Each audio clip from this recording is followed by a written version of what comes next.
The forest, a place of serenity where the world feels untouched by time. But what if the same trees that bring peace also hide secrets? Secrets buried so deep they're only whispered about in the dark. This is the story of a camping trip that went horribly wrong, where the quiet wilderness turned into a nightmare.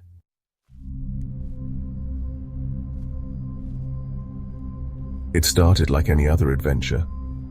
A group of friends, 3 in total, decided to escape the noise of the city and spend a weekend camping in the remote wilderness. There was Liam, the easygoing leader of the group, Emma, curious and brave, and Jack, the skeptic who always claimed he didn't believe in ghost stories. They had chosen a spot deep in the woods, far from any cell service, where they could enjoy complete isolation. By the time they reached the trailhead, the morning fog was lifting, revealing towering trees that seemed to stretch endlessly into the sky. The air was crisp, and the forest felt alive with the sound of birds and rustling leaves. They hiked for hours, laughing and joking, their heavy backpacks full of camping gear and supplies. The deeper they ventured, the quieter it became, as if the forest were holding its breath.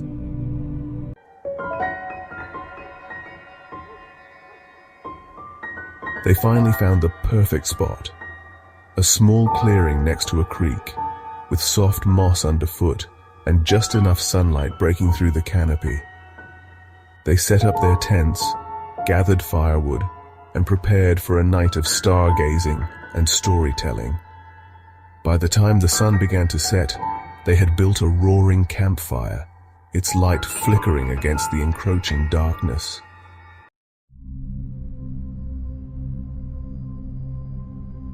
As the evening wore on, the conversation turned to scary stories.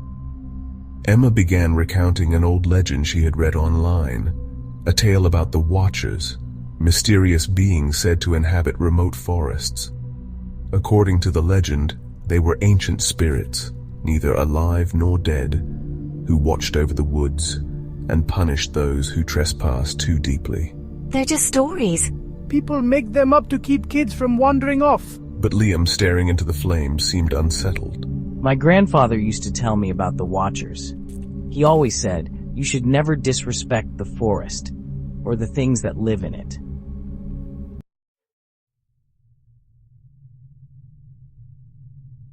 They laughed it off and went to bed, each retreating to their tents. The forest fell silent, save for the occasional hoot of an owl or the rustling of leaves in the breeze. But as the hours passed, something changed. The air grew colder, and the usual sounds of the night faded, replaced by an eerie stillness.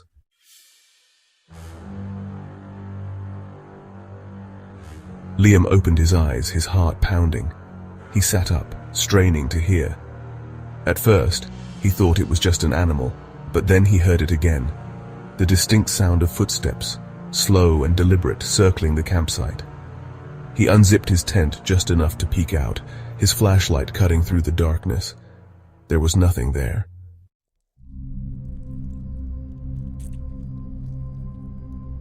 The next morning, Liam told Emma and Jack about what he'd heard, but Jack dismissed it immediately. Probably a possum or something, you're just paranoid. Emma, however, seemed uneasy. I don't know. It's weird that it was quiet. Forests are never completely silent. They decided to brush it off and spent the day exploring. They followed the creek deeper into the woods, climbing over rocks and fallen logs, marveling at the untouched beauty around them. But as they ventured further, they began to notice strange things. Trees with deep gashes in their bark, as if clawed by something massive. Stones arranged in patterns that seemed too deliberate to be natural.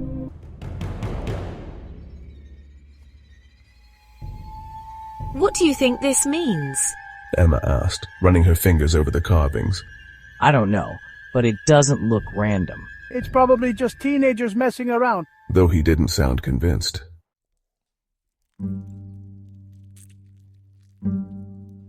That night, the unease grew stronger. The forest felt oppressive, the darkness heavier. They sat around the fire, but the usual warmth of the flames did little to ease their nerves. Then, just as they were settling in, they heard it, a low, guttural hum, resonating through the trees.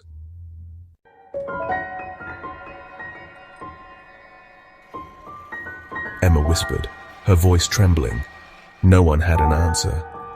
Liam grabbed a flashlight and stood, his heart racing. "Liam, we should check it out," he said, though his voice betrayed his fear. Reluctantly, they followed the sound, their flashlights cutting through the pitch-black forest. The hum led them to a small clearing, where they found something that made their blood run cold, a circle of stones arranged around a pile of charred wood. Hanging from the trees were crude figures made of twigs and string, swaying gently in the breeze.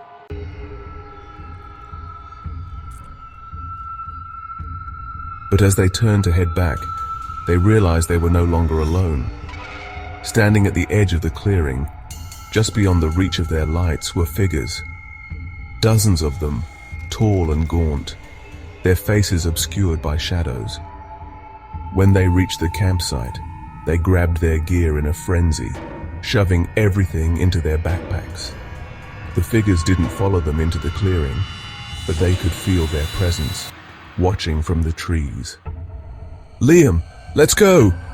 Liam shouted, and they took off down the trail, the path barely visible in the darkness.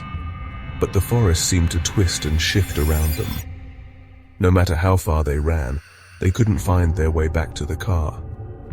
The trail looped endlessly, bringing them back to the same spots they'd passed before.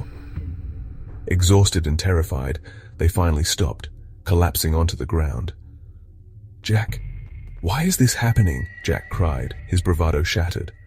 "Liam, it's the Watchers. We disrespected their forest." The whispers turned into a deafening roar, and the figures emerged from the trees, closing in. Their faces were pale and featureless, their bodies impossibly thin. One by one, the group's flashlights went out, plunging them into darkness.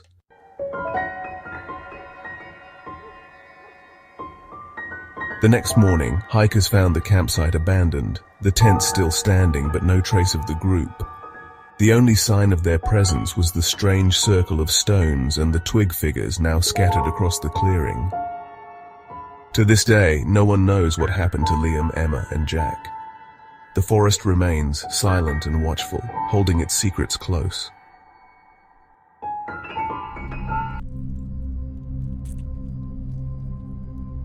Deep within the heart of Pine Hollow Forest, where the trees stand like sentinels and the silence presses on your chest, there lies a place untouched by time.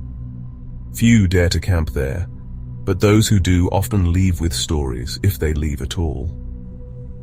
Our story begins with three friends: Daniel, the pragmatic leader of the group; Emma, the adventurous thrill-seeker; and Nick, the skeptical joker who never believed in anything beyond what he could see. They planned the trip for weeks, eager to escape the monotony of city life. Pine Hollow Forest seemed perfect, remote, serene, and far from the reach of cell service. The locals, however, had warned them about camping too deep into the woods. They spoke of strange disappearances, of whispers in the night and shadows that didn't belong. But Daniel dismissed it as folklore. Emma was intrigued, and Nick, he laughed it off, calling it a ploy to keep tourists away.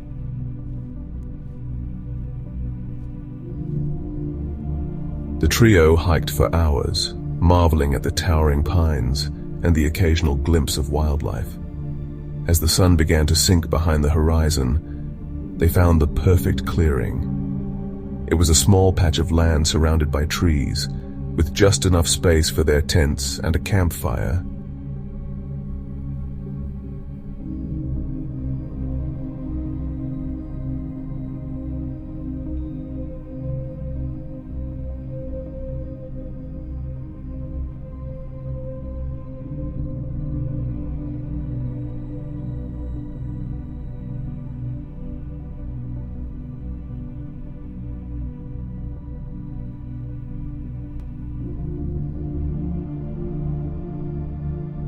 But no one laughed.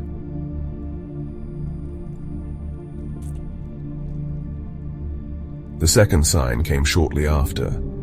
Emma, eager to explore, wandered a few feet into the woods despite Daniel's protests. She claimed she'd seen something glowing in the distance, an odd faint light flickering between the trees. "Daniel, stay here, I'll check it out."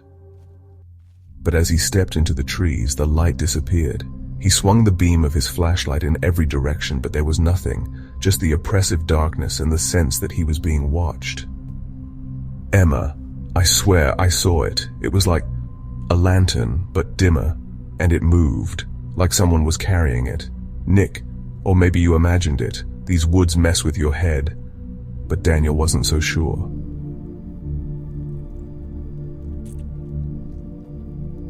The third sign was the whispering. It started faint, like the rustle of leaves in the wind, but there was no breeze. The sound seemed to come from everywhere and nowhere all at once. Soft, unintelligible murmurs that made the hairs on the back of their necks stand up. "Emma, did you hear that?" "Nick, hear what?" "Emma, the whispering. It's like someone's talking." "Daniel, I hear it too." "Nick, you guys are freaking yourselves out. It's probably just the wind." But they all knew it wasn't the wind.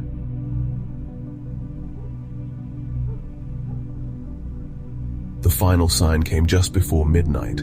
The fire, which had been burning steadily, suddenly flickered and went out, plunging the clearing into darkness. Nick, what the hell? Before he could turn it on, a figure appeared at the edge of the clearing. "Daniel, who's there?" The figure didn't respond. It didn't move. It just stood there, watching. "Emma, we need to go. Now. Nick. Maybe it's a ranger, or a hunter." But deep down, they all knew it wasn't.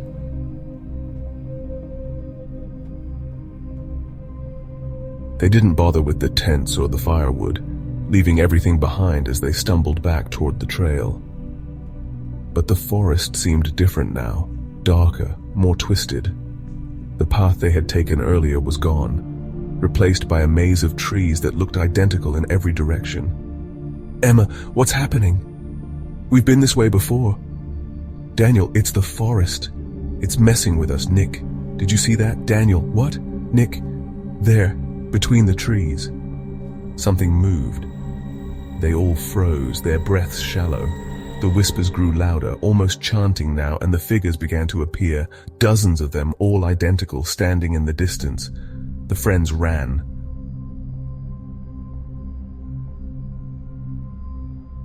Branches tore at their clothes and skin as they stumbled blindly through the darkness.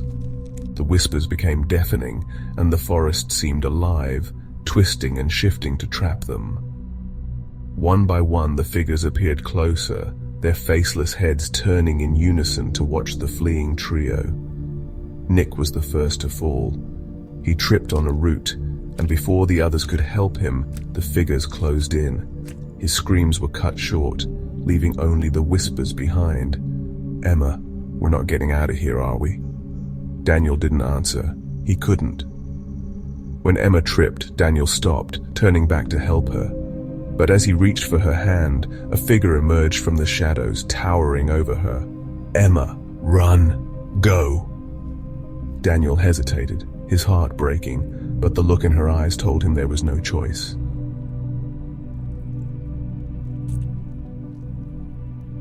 He ran until his legs gave out, collapsing in a small clearing bathed in moonlight. For a moment, there was silence. Then he saw them. Daniel's flashlight flickered and died, leaving him in darkness. The last thing he heard was the whispering, soft and relentless, as the figures closed the gap. To this day, no trace of Daniel, Emma, or Nick has ever been found. Their belongings remained in the clearing untouched, but the forest keeps its secrets well. If you ever find yourself camping in the woods, remember their story.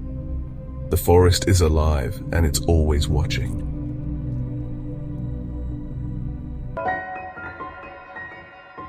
Thank you for watching. Please like, share, and subscribe.